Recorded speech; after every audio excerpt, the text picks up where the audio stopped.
Tosubwa ku ABS Television. Program olugendo lw'omukwano mwetukuletera abantu ab'enjawulo nga batulojera ebirungi bye bafunye mu mukwano ssaako n'ebibi. Katulabe ku ono. Amanisha bambi nkusa omawo olabe ezadde lyaffe batogera vakwoyo Ate ku ono.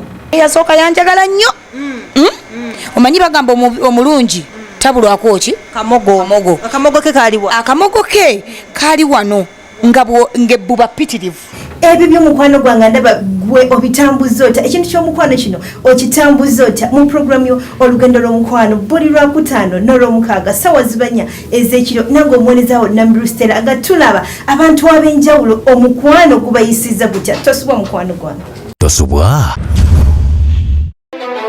Tosubwa ku ABS Television. Ela wakale kati labayo nange nkuze bambi abayambako mama wange ne taata okulaba nga program esadio mzade dieno yenyini ekyakuteba ne Uganda akati kati gwali eyo nango oyagala okugamba nti osanyuka oyagala birthday party graduation wakazala kati mukwano mpita ABS TV ongambe every nazadde ngenda kubanku tukako nkuletira ebirabo bisemalabo nkuziriramu amaganda oba manyankole buli lwa Saturday okuva ku ssaawa mpaka ssaawa 2 tosubwa program esanira mzadde even mayanja nze nchitulamu buli lwa Saturday tovaako. Tosubwa ku ABS Television.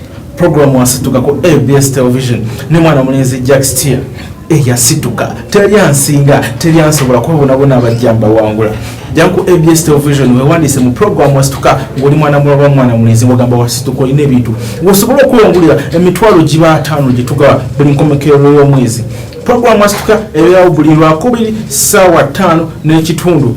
Togisubanga tube kuletera abana bawala abasituka abalina ebintu ne bana balenzi abalina abakikola nga baneeno ono kizawa kulumye nalo ne bawana kona jikona nalo